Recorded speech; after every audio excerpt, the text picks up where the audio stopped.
Hello students, मैं अर्चना Khandelwal. BSc part 1 का first paper का topic general principles of taxonomy, वर्गीकी के सामान्य सिद्धांत के को मैं पढ़ाऊंगी आज आप लोगों को। ठीक है, जिसमें मैं आप लोगों को क्लासिफिकेशन किस तरह से करना होता है, नॉमिनेशन कैसे होता है, ये मैं आप लोगों को बताऊंगी।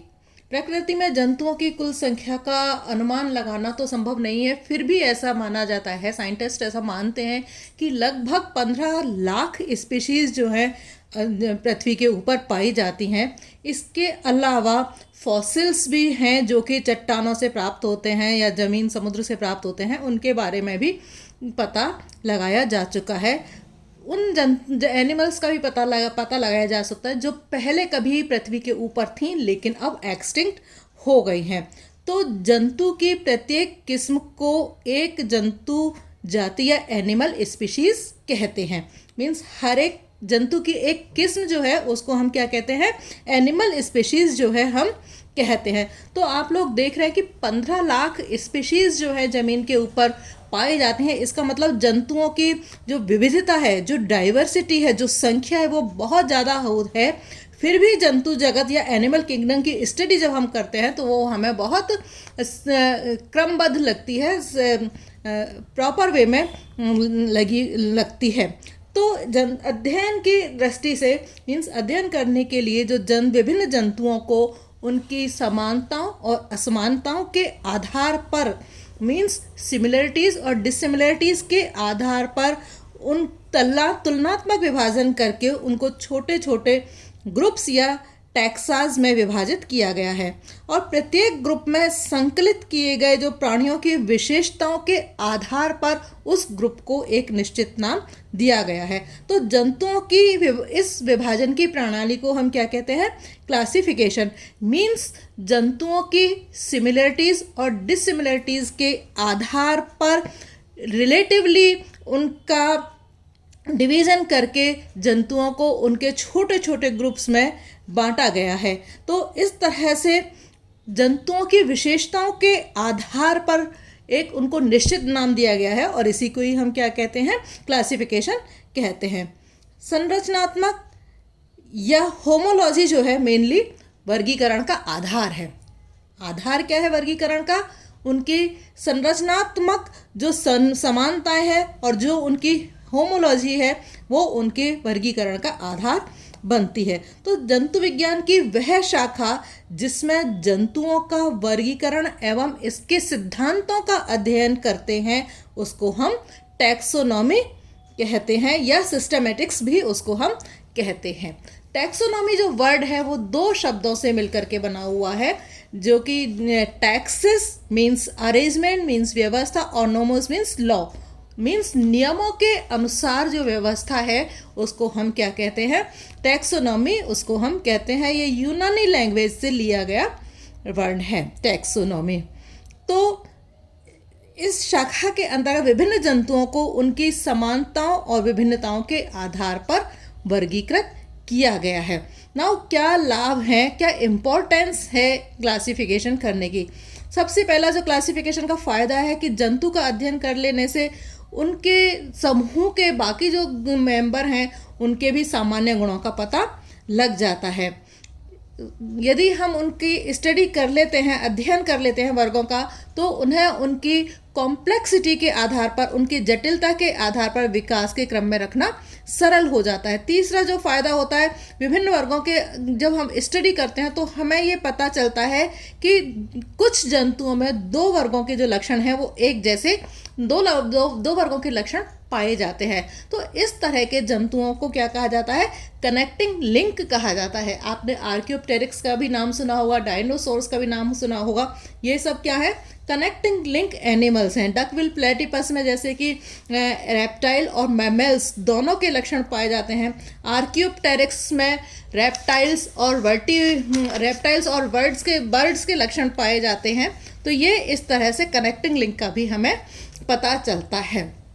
इसके अलावा एनिमल्स में उनका जो अडेप्टेशन पावर है उनके बारे में भी पता चलता है, क्योंकि हर एक जंतु अपने किसी एक विशेष वातावरण में ही वो सफल जीवन यापन कर पाता है और उस वातावरण के अकॉर्डिंग ही जंतु के आकार एवं अंगों में भी समानता होती है। तो फॉर एग्जाम्पल जैसे कि पानी में रहने वाले जो जंतु हैं वो उनका शरीर पानी के अंदर रहने के लिए अनुकूलित हो जाता है। तो जिस हैबिटेट में रहते हैं एनिमल्स, उस हैबिटेट के अकॉर्डिंग एनिमल्स जो है वो अपने आप को ढाल लेते हैं। नाउ क्या नॉमेनक्लेचर ऑफ ऑर्गेनिजम्स, मतलब किस तरह से किसी भी जंतु का नामकरण किया भी जाता है। तो किसी भी जीव का जब नामकरण करते हैं तो उसके लिए जनरली दो तरीके से नामकरण किया जाता है। कौन से एक तो कॉमन और वर्नेकुलर नेम और दूसरा होता है साइंटिफिक नेम। कॉमन नेम जैसे कि साधारण नाम मनुष्यों द्वारा किसी जंतु को किसी स्थान विशेष या भाषा की वजह से उसको दिया जा सकता है।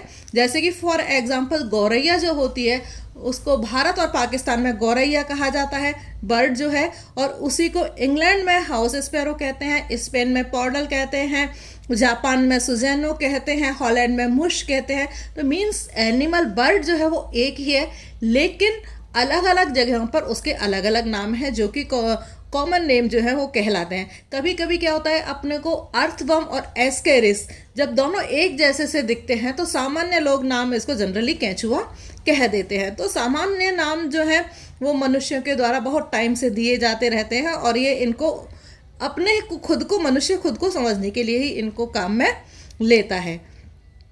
ठीक है, ये हालांकि जो साधारण नाम होते हैं उनकी उपयोगिता जो है विज्ञान में काफ़ी कम होती है, फिर भी साधारण नाम के कुछ लाभ हैं। जैसे कि ये साधारण नाम जंतु की किसी न किसी विशेषता के ऊपर आधारित होते हैं।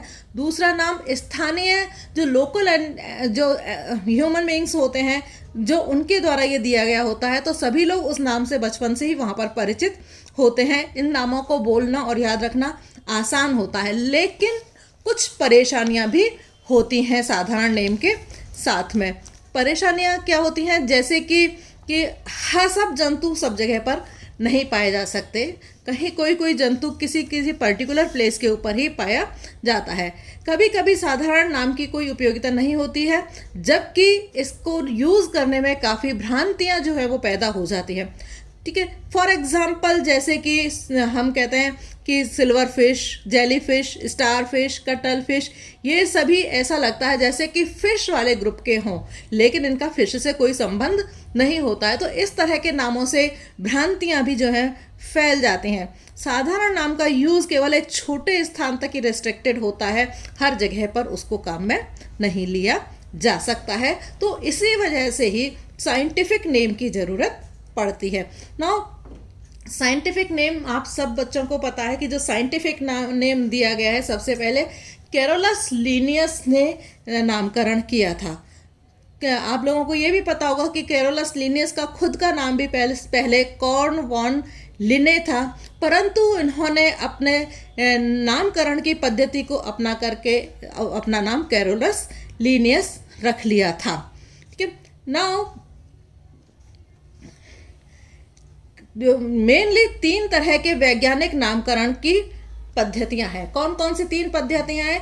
एक तो मोनोनॉमिनल नॉमेनक्लेचर, दूसरा है बायोनॉमिनल नॉमेनक्लेचर और तीसरा है ट्राइनॉमियल नॉमेनक्लेचर। 3 तरह से नॉमेनक्लेचर हम एनिमल्स का करते हैं। सबसे पहले मोनोनॉमियल नॉमेनक्लेचर। मोनोनॉमियल नॉमेनक्लेचर में क्या है, इसमें एक शब्द का नाम रखना एक नाम पद्धति या मोनोनॉमियल नॉमेनक्लेचर कहा जाता है। मीन्स इसमें केवल एक ही नाम होता है और इस प्रोसेस का जो यूज़ है वो टैक्सास या फिर जो सुप्रा स्पेसिफिक ग्रुप्स जैसे होते हैं, जैसे कि फैमिली है, ऑर्डर है, क्लास है, संघ है, इन सब के लिए मोनोनॉमियल नॉमेनक्लेचर का यूज़ किया जाता है। आप लोग ध्यान देंगे तो फाइलम को आप देखेंगे एक ही नाम होता है, ऑर्डर को देखेंगे एक ही नाम होता है, क्लास को देखेंगे एक ही नाम होता है। तो इस तरह के क्लासिफिकेशन को हम नॉमेनक्लेचर को हम क्या कहते हैं, मोनोनॉमियल नॉमेनक्लेचर, जिसमें कि केवल एक ही नाम होता है। दूसरा है बाइनोमियल नॉमेनक्लेचर।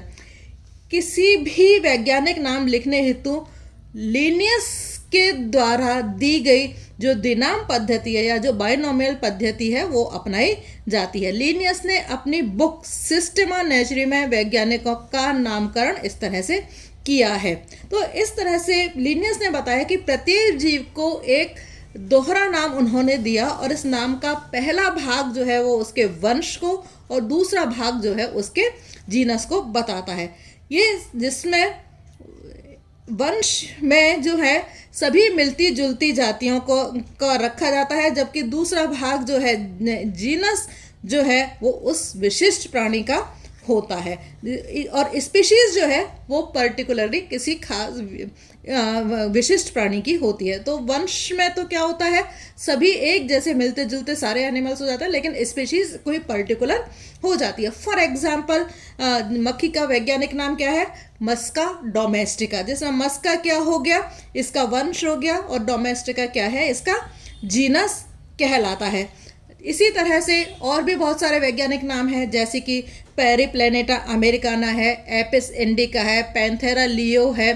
जैसे कि ये शेर, बाघ, तेंदुआ सब एक जैसे दिखाई देते हैं, लेकिन इनके वैज्ञानिक नाम जो है वो अलग अलग हैं। जैसे शेर को पैंथेरा लियो कहते हैं, बाघ को पैंथेरा टाइग्रिस कहते हैं, तेंदुए को पैंथेरा पॉर्डस कहा जाता है। तो जो वंश के नाम होते हैं वो हमेशा नाउन की फॉर्म में लिखे जाते हैं और इनको बड़े अक्षर से या कैपिटल लेटर्स जो है उनसे शुरू किया जाता है। और जबकि जो जातिगत लक्षण होते हैं वो जो यूजुअली कैसे होते हैं, एडजेक्टिव होते हैं, जिनको हमेशा छोटे अक्षरों से लिखा जाता है या फिर इटैलिक्स जो है उनके द्वारा लिखा जाता है। कभी कभी वंश के साथ में किसी साइंटिस्ट का नाम भी लिख दिया जाता है, क्योंकि साइंटिस्ट को ने खोज की होती है, तो उनके सम्मान को देने के लिए साइंटिस्ट के नाम के आधार पर भी एनिमल्स का नामकरण जो है वो कर रख दिया जाता है। जैसे कि फॉर एग्जांपल केंचुए का लुम्ब्रिकस फ्रेंडाई नाम रखते हैं, तो एच फ्रेंड के जो साइंटिस्ट थे उनके नाम पर की वजह से इनको लुम्ब्रिकस फ्रेंडाई जो है नाम दिया गया है। कई बार हम जब जातियों का नाम लिखते हैं तो साइंटिस्ट के नाम के साथ में उन्होंने किस साल में उसकी खोज की थी, साइंटिस्ट के नाम के साथ में ईयर भी लिख दिया जाता है।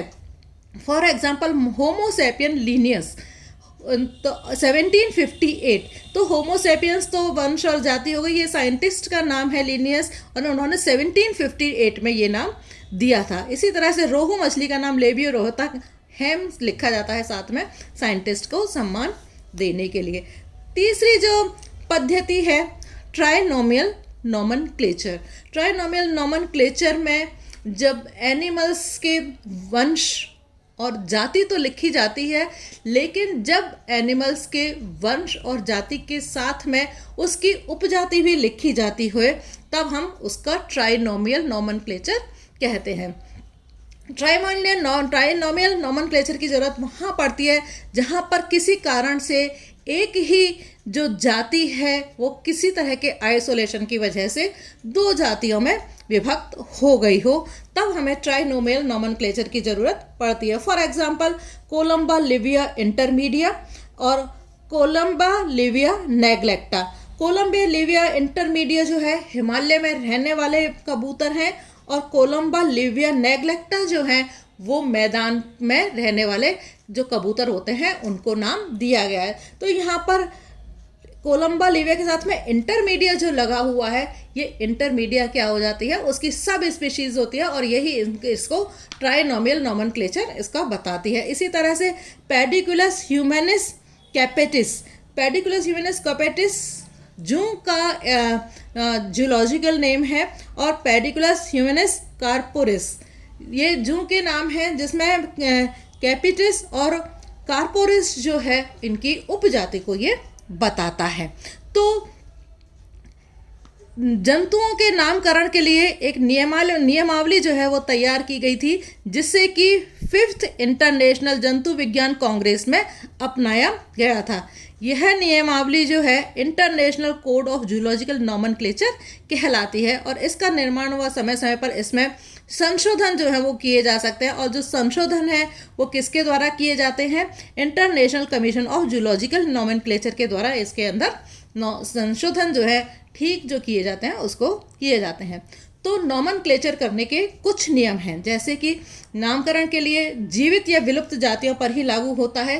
हाइब्रिड जो स्पीशीज़ होती हैं उनका नामकरण नहीं किया जाता है। हाइब्रिड स्पीशीज़ हैं या फिर टेरेटोलॉजिकल स्पीशीज़ हैं, मीन्स जो किसी भी वजह से खराब हो जाती हैं स्पीशीज़, टेरेटोलॉजिकल स्पीशीज़ हैं, उनका नामकरण नहीं किया जाता है। प्रत्येक जंतु का एक ही नाम होता है जो 2 शब्दों से मिलकर बना होता है। मीन्स कोई भी नामकरण होगा वो द्विनाम पद्धति के ऊपर ही आधारित होगा, जिसमें पहला शब्द वंश के लिए होगा और दूसरा शब्द उसकी जाति को बताएगा।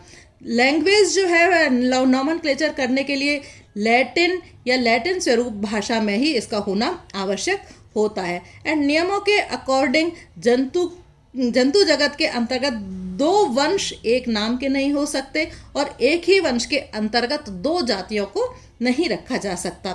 वंश का नाम सदैव हमेशा कैपिटल लेटर से शुरू होगा और स्पीशीज का नाम हमेशा छोटे या स्मॉल लेटर से शुरू होता है।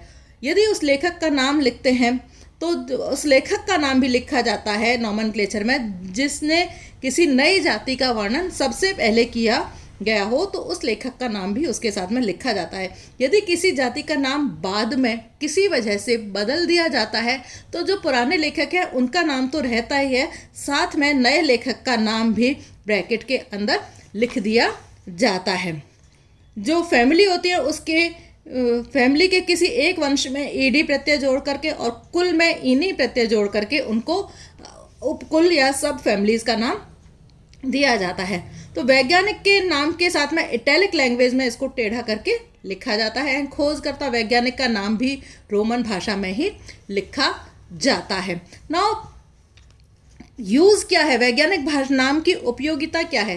वैज्ञानिक नाम की जो उपयोगिता है उसको हम 3 पॉइंट्स में बता सकते हैं। एक तो यूनिवर्सैलिटी, दूसरा यूनिकनेस और तीसरा स्टेबिलिटी।